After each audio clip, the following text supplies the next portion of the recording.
malam hari, ini ketika ada seseorang saat gempa 7,6 skala Richter guncang Padang pada tanggal 30 September 2009. Padang Jadi ya, ada guys. seseorang yang bernama Septi yang sedang berada di lantai atas gedung kantornya. Seketika bangunan itu roboh dan dia tertimbun sama puing-puing beton. Tapi di bawah reruntuhan, Septi ini nyaris nggak bisa bergerak. Dan di hari pertama, dia ini masih mendengar suara orang minta tolong. Tapi satu persatu suara itu ngilang. Dan dia sadar bahwa hanya dirinya yang mungkin masih hidup. Dan tanpa makanan, tanpa cahaya, dan hanya ada ruang sempit buat napas. Dan dia bertahan dengan menjilat tetesan air dari dinding dan tetap tenang. Di hari ke-6 dia udah mulai Berarti lemes, tapi saat dia mendengar menjilat suara itu alat pas berat, hujan dia berarti. berusaha ngetuk-ngetukin benda logam. Dan tim SAR akhirnya denger itu dan gali secara manual. Setelah 144 jam, dia berhasil diselamatin dalam keadaan hidup. Dan yang bisa kita ambil dari sini, kuncinya yaitu tetap tenang. Yang dimana ini bisa bantu kita kalau semisal menghadapi hal ini, hemat oksigen dan juga energi. Terus air Tenang hujan aja, dan guys. embun bisa jadi penyelamat buat kita. Bisa buat kalian minum juga. Dan ini kita juga bisa pelajarin bahwa simulasi bencana itu penting banget di kantor dan juga sekolah.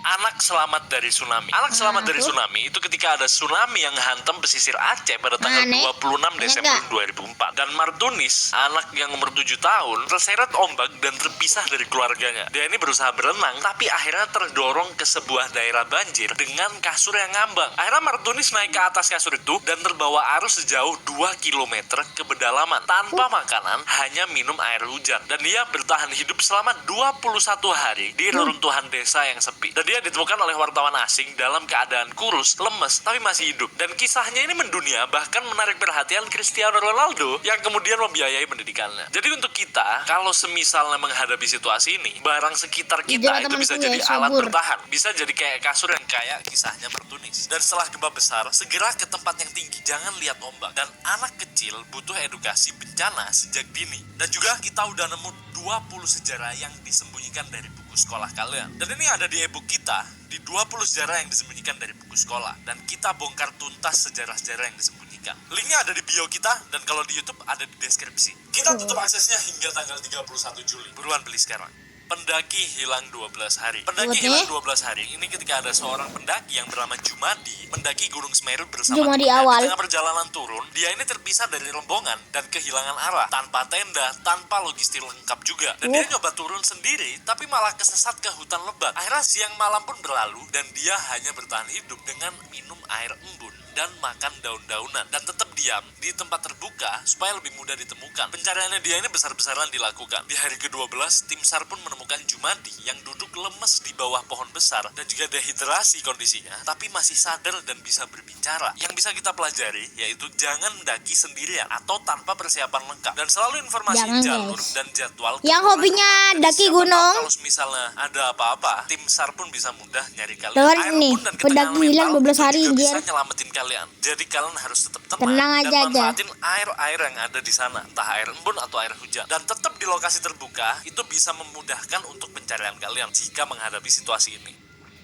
Nelayan di laut 10 hari. Nelayan di laut 10 hari ini adalah kisah di mana seorang nelayan asal Sulawesi yang namanya Basri pergi melaut seperti biasa pakai perahu kecil. Tapi cuaca tiba-tiba berubah ekstrim. Kapalnya dihantam ombak yang besar dan terbalik. Mesinnya rusak, sinyal juga hilang. Nah, dan dia ini terombang-ambing selama 10 hari di lautan terbuka tanpa makanan, tanpa pelampung, dan hanya sisa-sisa perahu yang dia pegangin. Dan setiap hujan turun, dia ini nampung air di botol plastik bekas. Buat makanan, dia nekat makan ikan mentah kecil yang lompat ke perahunya. Dan di hari ke-10, kapal patroli laut menemukan Basri dalam kondisi lemes dan kurus, tapi hidup. Hebatnya, dia ini tetap sadar dan bisa bicara. Kalau misalnya kalian berhadapan dengan situasi ini, botol bekas itu bisa jadi alat survival buat kalian. Minum air hujan sama dengan strategi bertahan di laut. Dan jangan melaut sendirian, dan selalu cek perakiraan cuaca sebelum berangkat. Dan selalu bawa emergency kit di kapal, sekecil apapun itu. Moga aja bisa bantu.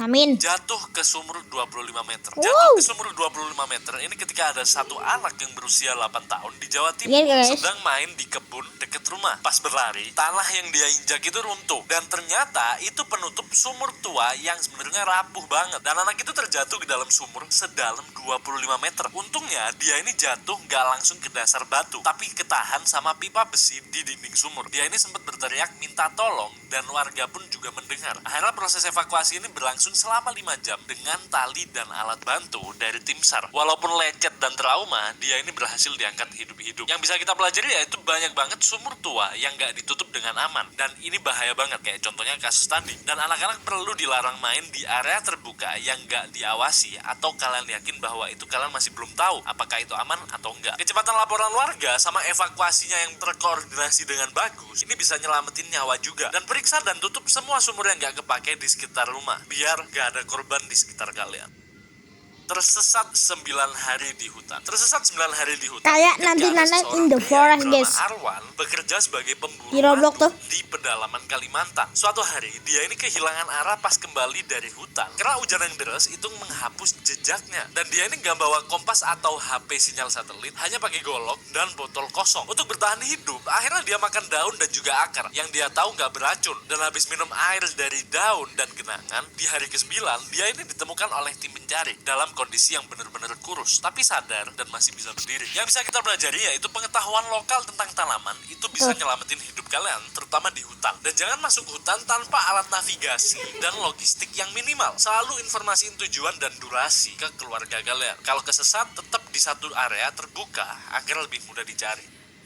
Remaja keseret banjir. Remaja keseret banjir ini ketika ada kisah di mana saat hujan deras melanda di Jawa Tengah, seorang remaja 16 tahun yang namanya Raka itu kepleset dan jatuh ke sungai kecil di dekat rumahnya. Arusnya itu ternyata sangat deras banget dan tubuhnya langsung keseret tanpa bisa ngelawan. Dan warga pun langsung heboh dan melakukan pencarian di sepanjang sungai selama 2 jam dan tetap gak ada tanda-tanda. Tapi 3 jam kemudian, Raka ditemukan dalam keadaan kesangkut di semak pinggir sungai sekitar 8 km dari titik awalnya dia. Ajaibnya, dia ini ngalamin memaringan dan masih sadar. Kata Raka, dia ini sempat bisa pegangan pada potongan bambu beberapa kali sebelum ke bawah arus lagi. Yang bisa dipelajari yaitu ketika kalian menghadapi situasi ini, sungai kecil itu bisa jadi mematikan pas hujan deras. Jadi hati-hati dan jangan pernah bermain di sekitar aliran air deras. Bahkan yang kelihatannya dangkal sekalipun. Dan anak muda itu betul lebih banyak edukasi soal bahayanya arus dan banjir bandang. Dan kalau misalnya udah terjebak, pegangan sekecil apapun bisa menyelamatin nyawa kalian dalam aliran deras. Kita lagi tidur. Kan dulu guys, bentar. Download ini guys. Udah download guys. Selamat dari longsor besar. Selamat dari longsor besar. Ini ketika ada longsor besar nimpa kawasan pemukiman di Bogor dan banyak rumah yang kekubur dengan total. Dan ada seorang ibu rumah tangga yang namanya Siti gak sempet lari dan rumahnya ketimbun penuh. Tapi dia sempet masuk ke bawah meja makan yang bener-bener kuat sebelum tanah masuk. Dan meja itu nyiptain rongga sempit yang bisa nyelamatin nyawanya. Dan dia gak bisa bergerak tapi masih bisa napas. Setelah 12 jam pencarian, tim SAR mendengar suara lemah dari bawah tanah. Dan mereka menggali manual dan menemukan Siti yang masih hidup dan hanya mengalami luka ringan. Kalau misalnya kalian menghadapi longsor, meja yang solid itu bisa jadi pelindung efektif pas bangunan rumah runtuh. Dan segera cari perlindungan di bawah meja atau kasur saat bencana mendadak kayak longsor. Dan longsor ini sering terjadi setelah hujan ekstrim dan waspada jika kalian tinggal di daerah lereng. Bangkit setelah mati. Bangkit setelah mati, ini ketika ada kasus di mana di Sulawesi Selatan, seorang pria yang bernama Daeng Baso dilarikan di rumah sakit setelah pingsan mendadak. Saat diperiksa, denyut nadi dan napasnya itu benar-benar lemah. Dan dokter pun nyatain kalau dia meninggal. Akhirnya keluarga udah menerima kabar duka dan jenazah bahkan sudah dimandiin dan dibungkus kain kafan. Tapi pas mau dikubur, tubuhnya tiba-tiba bergerak dan matanya membuka pelan-pelan. Tapi ternyata dia ini ngalamin serangan jantung ringan yang membuat tubuhnya nyaris mati, tapi otaknya belum benar-benar berhenti. Akhirnya dia dirawat dan akhirnya selamat. Yang bisa kita pelajari yaitu diagnosis kematian itu harus dilakuin hati-hati, apalagi dalam kasus jantung dan juga napas lemah. Dan ada kondisi medis seperti death trance atau suspended animation. Dan pendidikan medis masyarakat itu penting biar tahu tanda-tanda mati klinis sama mati-mati total. Mobil masuk jurang. Mobil masuk jurang ini dimana ada kisah di kawasan pegunungan Sumatera Barat. Sebuah mobil minibus yang ditumpangi 4 orang masuk ke jurang sedalam 50 meter gara-gara sopir mengantuk pas nyetir malam hari. Mobil pun terguling beberapa kali sebelum berhenti di dasar jurang. Dan 2 penumpang di depan meninggal di tempat, tapi seorang pria di kursi tengah belakang yang posisinya kejepit antara 2 jok kursi selamat tanpa luka serius. Dia bilang tubuhnya itu tertekan jok depan dan belakang. Jadi kayak dipeluk pas benturan, dan dia berhasil keluar sendiri dari mobil dan naik ke jalan minta bantuan. Kalau misalnya kalian menghadapi situasi ini, sabuk pengaman jok belakang itu juga wajib digunakan. Dan misalnya kalian jadi sopir, jangan nyetir dalam keadaan ngantuk, apalagi di jalan sempit atau yang liku-liku. Kursi tengah belakang itu bisa jadi posisi yang relatif aman kalau misalnya keguncang.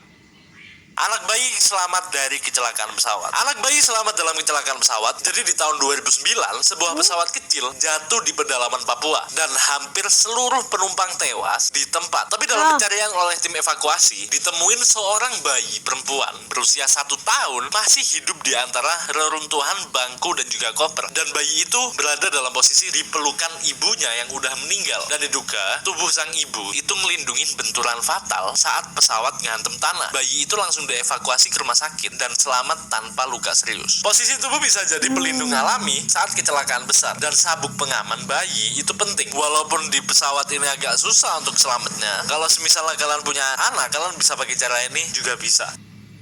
Motor nabrak truk. Motor nabrak truk ini ketika ada seorang pengendara motor di Jakarta diserempet truk saat pindah jalur mendadak. Dia ini kepelanting sejauh 10 meter dan kepalanya menghantam aspal dan motornya hancur total. Tapi ajaibnya, dia ini bangkit sendiri dan helmnya pecah sebagian, tapi tubuhnya cuma luka ringan. Katanya saksi, kalau helm itu nggak dikancing dengan benar, mungkin dia udah tewas. Dan dia langsung dibawa ke IGD dan dipulangin ke rumah malam itu juga. Yang bisa kita pelajari, kalau semisal kalian menghadapi situasi ini, helm itu wajib digancing rapat, bukan cuma dipakai asal-asalan. Dan jangan pindah jalur mendadak di depan kendaraan besar kayak truk. Jadi jangan remehin helm. Kejebak di mobil kebakar. Kejebak di mobil kebakar ini ketika ada seorang pria di tol Cipularang nabrak pembatas jalan, dan mobilnya ini langsung kebakar dari bagian depan, dan dia ini terjebak karena sabuk pengamannya macet.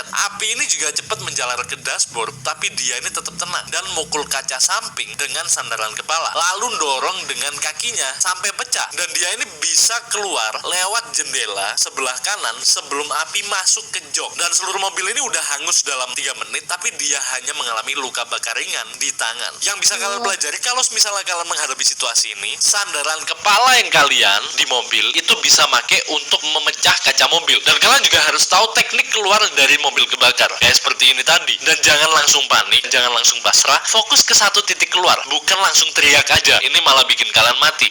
Kita di sini akan menjadi